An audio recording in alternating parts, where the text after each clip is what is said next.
안녕하십니까. 황태순TV의 황태순입니다. 5월 4일 일요일 오후 2시의 녹화방송입니다. 어제 김문수 전 고용노동부 장관이 국민의힘 대통령 후보로 선출됐습니다. 그리고 그저께 출사표를 던진 한덕수 전 권한대행 드디어 후보 단일화를 위해서 바깥에서 기다리고 있습니다. 김문수, 한덕수, 김자 빼고 한자 빼고 문덕수, 문수덕수, 문덕수 단일화. 과연 필요 조건은 무엇일까? 또 과연 많은 사람들이 예상 내지는 기대하는 바 5월 11일 양일동 5월 10일 그래봐야 이번 주 토요일입니다. 토요일 일요일 양일간 있게 될 대통령 후보 등록에 과연 단일 후보로 등록할 수 있을까? 단일화의 필요 조건은 무엇일까? 한번 두루두루 짚어보도록 하겠습니다. 결론부터 말씀드리면은 지금 한덕수 전 권한대행은 강력하게 5월 2일 출사표를 던지면서 2028년 제7공화국 출범을 위해서 집권 2년 차인 2027년까지 개헌을 마치고 2028년 대통령 선거와 국회의원 선거를 동시에 치러서 제7공화국을 출범시키겠다. 그리고 본인은 3년 임기 딱 마치고 제7공화국 출범시키고 소명을 다하겠다라고 대국민 공약을 했습니다. 이번에 국민의힘 경선 과정에서 그 3년 임기 단축 개헌을 가장 강력하게 주장했던 후보는 사실 한동훈 후보입니다. 한동훈 후보가 가장 지금 중요한 것은 이미 87 체제 기존의 5년 단임제 대통령 직선제 5년 단임제 대통령을 권력 구조의 골간으로 하는 현행 헌법은 이미 87년 이후에 거의 40년 가까이 너무나 많은 이제는 날뛰 낡은 그래서 2명의 대통령이 탄핵, 파면되는 그리고 전직 대통령, 현직 대통령 할 거 없이 이른바 감옥에 가거나 또 재임 중에 아들이 감옥 가거나 퇴임 후 감옥 가거나 이건 아니다. 이제는 권력 구조의 틀, 패러다임을 바꿔야 된다라면서 한동훈 후보는 임기 단축 개헌을 가장 강력하게 주장했습니다. 그 부분에 대해서 김문수 이번에 국민의힘 후보로 선출된 김문수 후보도 원칙적으로는 동의하고 있는 듯합니다. 과연 이제 앞으로 오늘이 4일이죠. 오늘부터 오늘 내일 모레 4, 5, 6 연휴입니다만은 아마 물밑에서는 김문수 측과 한덕수 측에서는 치열한 접촉, 치열한 수싸움, 치열한 삿바싸움이 벌어질 겁니다. 현실적으로 만약에 5월 10일, 5월 11일 후보 등록을 위해서는 그래도 한 번 정도는 김문수와 한덕수가 TV 토론 한 번 해야 안 되겠습니까? 그리고 TV 토론 한 번 하고 최소한 여론조사하려면 5개 기관을 동원해서 한 기관당 예를 들어 1200 내지 1500 샘플을 갖다가 뽑아낸다 하더라도 이틀은 걸립니다.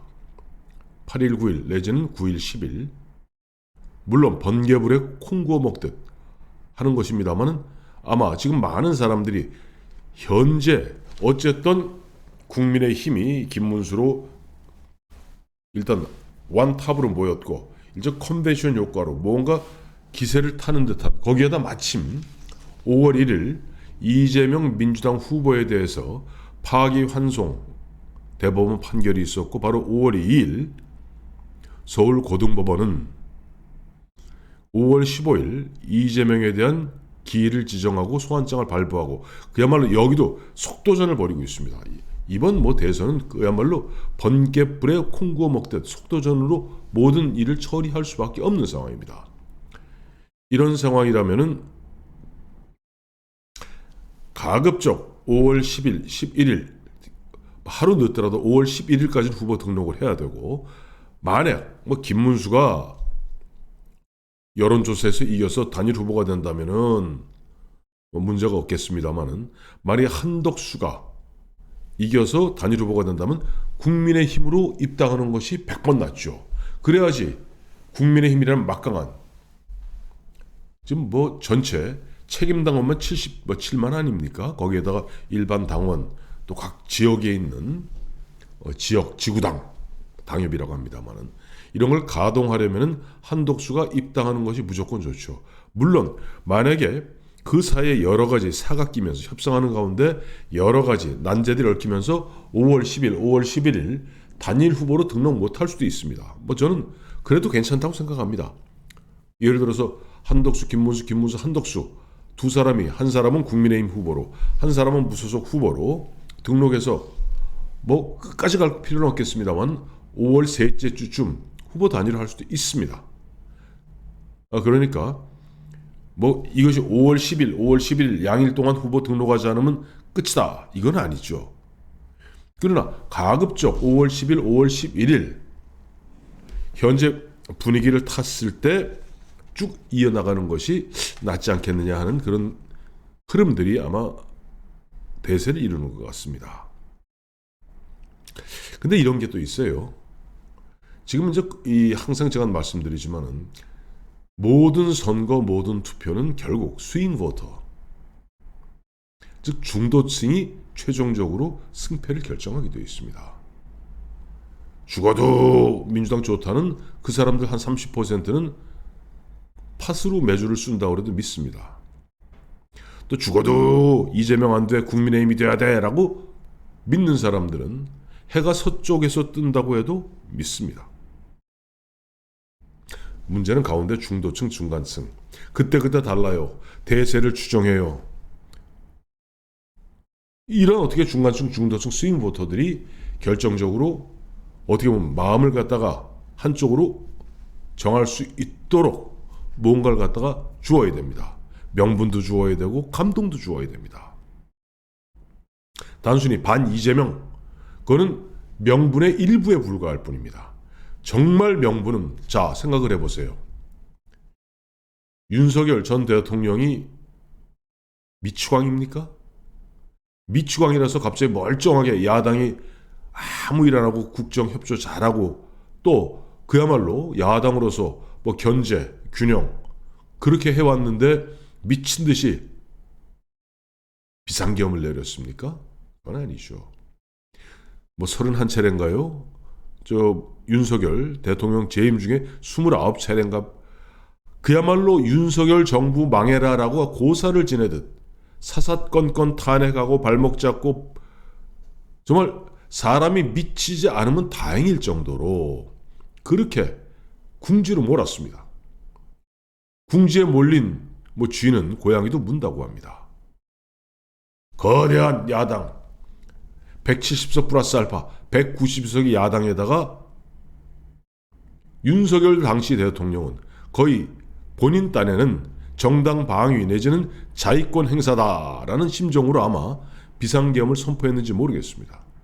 물론 안 돼. 잘못된 일이죠. 그러나 그걸 풀어야 되는데 그거 갖다가 코너에 몰리다 보니까 평정심과 이성을 잃고 칼을 먼저 빼들었습니다. 그렇다고 그래서 솔직히 말해서 헌법재판소에서 문영배 헌법재판소장 권한대행이 윤석열 대통령 파면을 결정하면서도 야당도 질타하지 않았어요. 그 당시 민주당도. 그게 정상적인 판단입니다. 그렇다면은 이번에 명분에 있어서는 단순히 반 이재명. 그러나 더 근본적으로 여소야대하에서 그야말로 입법 독재, 입법 폭고, 입법 폭주로 인한 국정 마비, 국정 교착 상태. 이거는 앞으로 어느 정권이 언제 이런 일이 또 다시 벌어질지 모릅니다. 그렇기 때문에 이번 기회에 그래도 우리가 비교적 검증되어 있는 미국식 4년 중임제, 대통령제, 그것도 대통령 선거와 총선을 동시에 치름으로써 가급적 그와 같은 이른바 여소야대 가능성을 갖다가 가급적 줄이고 이른바 행정부와 입법부와 교착 상태로 빠지는 것을 갖다가 극복해 나가자는 것이 바로 이번에 바로 개헌. 그 개헌을 위해서는 부득이 대통령이 임기를 갖다가 단축하는 결단을 내릴 수밖에 없다는 것이 필요 조건이 되어버린 겁니다. 근데 이제 이 단일화 협상 과정에서 과연 이것을 갖다가 한덕수는 이미 카드를 내놓았어요. 이거 김문수가 받아들일지, 즉 국민의힘이 받아들일지 두고 볼 일입니다. 또 솔직히 말해서 너무 밋밋하게 짜여진 각본대로 그림이 척척 가는 것도 중도층, 중간층에게는 감동이 없습니다. 우리가 영화를 봐도 때로는 가슴 졸이고 이거 어떻게 잘못되는 거 아니야? 라고 하다가 잘 되는 극적 서프라이징 엔딩. 이게 중요하죠. 그래서 너무 우리가 보면 5월 10일, 5월 11일 여기에 도식적으로 매달릴 필요는 없고 원칙 이번에 가장 중요한 것은 뭐냐? 바로 임기 단축, 개헌, 대국민 약속을 갖다가 한덕수는 했습니다. 그렇다면 김문수와 국민의힘은 할 것인가? 여기에 이낙연 괜히 이낙연에 신경 쓰지 마십시다. 지금 한덕수 쪽에서도 뭐 이낙연 좀 신경 쓰는 것 같은데 이낙연은 솔직히 말해서 바깥에 있으면서 완주해주고 그러다 보면 하다못해 저 문재인 또 김대중을 갖다 좋아하는 사람들, 이재명 싫어하는 사람들, 마지막에 울며 겨자 먹기로 이재명 찍으려 했던 사람들 이낙연 찍습니다. 그것이 50만 표가 됐든 70만 표가 됐든 표를 갖다 3표 흐트러뜨리니까 우리한테 불리할 거 없습니다. 이준석은 가능하다면은